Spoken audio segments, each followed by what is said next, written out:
اور ہم اکثر ان سڑکوں پہ دیکھتے ہیں کہ تماشا لگا ہوتا ہے، غربا کی بیٹیاں اور بوڑھی مائیں اور بوڑھے بزرگ لائن میں کھڑے ہوتے ہیں، انہیں ٹائم 8 بجے کا دیا جاتا ہے اور نواب کا پتر 10 بجے خود آتا ہے اور سب سے پہلے وہ چائے لیتا ہے، پھر اخبار پڑھتا ہے، اور وہ باہر دھوپ میں کھڑے ہیں، اچانک لائٹ غائب ہوتی ہے تو وہ ملازم پہ برستا ہے کہ ابھی تک جنریٹر کیوں نہیں چلا، مجھے یہاں گرمی لگ رہی ہے، تجھے اے سی میں بھی گرمی لگ رہی ہے، اور جو باہر غریب اللہ کی مخلوق دھوپ میں مر رہی ہے وہ تمہیں نظر نہیں آئی؟ اللہ ایسی سخاوت کو ایسے مخیر حضرات کے منہ پہ مارے گا۔ اور ابو بکر خدمت کے لیے جاتے ہیں، جذبے کیسے ہیں؟ ایسے وقت میں جاتے ہیں جس وقت میں اللہ کے علاوہ انہیں کوئی بھی نہیں دیکھتا، خدمت کر کے آتے ہیں۔ کیا ہمارے اندر یہ جذبے ہیں؟ اور ہم تو 500 کا نوٹ بھی دیں تو ہزاروں لوگوں کو دکھاتے ہیں، ہم آٹے کا تھیلا دیں تو ذلیل اور رسوا کر کے دیتے ہیں، اور وہ کتنے بڑے لوگ ہیں یار، خدمت کرنے کے لیے جاتے ہیں، پاؤں میں جوتے بھی نہیں کہ کوئی میرے قدموں کی آہٹ کو بھی نہ سن لے۔ یہاں ایک توجہ یہ بھی آپ کی چاہوں گا، حضرت ابو بکر فرماتے ہیں کہ کہیں کسی کے نیند میں خلل نہ آئے میرے قدموں کی آہٹ کی وجہ سے۔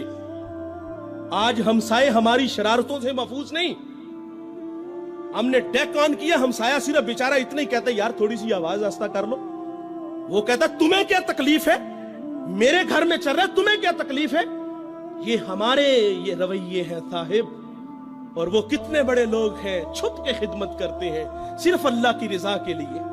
اور پھر جب حضرت سیدنا صدیق اکبر رضی اللہ تعالیٰ عنہ دنیا سے چلے گئے تو حضرت عمر جو 23 لاکھ مربع میل کا حاکم ہے، پھر وہ ڈیوٹی خود لیتے ہیں، خود اس کے گھر کے برتن دھوتے ہیں، اس کے گھر میں جھاڑو دیتے ہیں اور خود مشکیزیں بھر کے آتے ہیں۔ اللہ نے آپ کو اگر خدمت کا جذبہ دیا ہے، آپ خدمت کرنا چاہتے ہیں تو اس انداز سے کرو کہ دائیں سے دو بائیں کو خبر نہ ہو۔ تو یہ اخلاق ہے صاحب، اپنے اندر یہ اخلاق اپناؤ، اس کا صلہ ہے، ورنہ لاکھوں کروڑوں کی سخاوت خدا منہ پہ دے مارے گا۔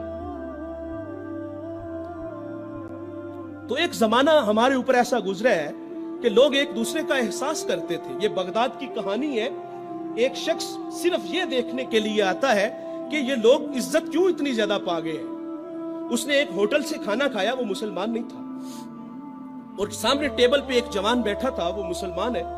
اس نے محسوس کیا کہ اس کا تعلق ہمارے شہر سے نہیں ہے۔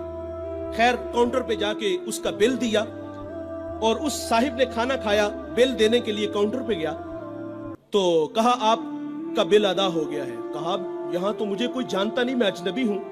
کہا ایسے ہی ہے، ایک مسلمان تھا اور اس نے آپ کا بل دیا اور چلا گیا۔ رکا اس لیے نہیں کہ آپ شکریہ کے لیے آگے بڑھیں گے، تو اس نے یہ بھی اپنے لیے مناسب نہیں سمجھا کہیں یہ نفس کی غذا نہ بن جائے۔ وہ اس بات سے متاثر ہوا، پھر ایک دکان پہ گیا، اسے کوئی چیز چاہیے تھی۔ جب دکان پہ گیا تو اس نے کہا یہ چیز مجھے چاہیے، قیمت طے ہوئی تو دکاندار پتہ کیا کہتا ہے؟ وہ کہتا ہے بھائی اسی معیار کی، اسی قیمت میں وہ جو سامنے دکان ہے، اگر یہ چیز تم اس سے خرید لو تو تمہیں کوئی اس پہ اعتراض تو نہیں؟ کہا مجھے چیز چاہیے۔ وہ سامنے دکان پہ گیا، اس نے وہ چیز خریدی، خرید کے جانے لگا، لیکن یہ تجسس تھا، اس نے ایسا مجھے کیوں کہا؟ یہ خود بھی تو نفع لے سکتا تھا، فائدہ تو اسے بھی ہو سکتا تھا، لیکن اس نے مجھے اس کے پاس کیوں بھیجا؟ دوبارہ پھر پلٹتا ہے اور آ کے کہتا ہے بھائی وہی معیار ہے، وہی قیمت ہے، لیکن اس کے پاس بھیجنے کا مقصد کیا تھا تیرا؟ اس نے کہا بھائی میں صبح سے اس وقت تک میرے پاس بڑے گاہک آئے ہیں اور میں نے اپنے بیوی بچوں کے لیے رزق روٹی اکٹھی کر لی ہے، اور وہ جو سامنے بھائی ہے اس کے پاس صبح سے لے کر اس وقت تک کوئی گاہک بھی نہیں آیا، تو میری آرزو تھی کہ تو اس سے جا کے خرید لیتا تاکہ وہ بھی اپنے بچوں کے لیے رزق روٹی لے جاتا۔ ایک ایسا زمانہ تھا، ہمارے اخلاق اتنے اچھے تھے، ہم ایک دوسرے کا خیال رکھتے تھے۔ آج تو ذلیل کرتے ہیں۔ تو حضرت عمر رضی اللہ تعالیٰ عنہ کے پاس ایک مقدمہ آیا بڑا عجیب سا، ایک صاحب نے زمین خریدی اور ایک نے بیچی۔ جس نے زمین خریدی اس نے ہل چلایا تو اس سے خزانہ نکلا، اور وہ خزانہ لے کے جس سے خریدی ہے اس کے پاس آ گیا، اور آ کے کہتا ہے کہ بھائی میں نے زمین خریدی ہے, زمین کے پیسے دیے ہیں, اس خزانے کے پیسے نہیں دیے, یہ آپ مجھ سے لے لو. اور جس نے بیچی ہے وہ کہتا ہے بھائی یہ تمہارے مقدر, یہ میں نہیں لوں گا, یہ تمہارے ہی ہیں. ان کا آپس میں تنازع ہوا, حضرت عمر کے پاس آ گئے.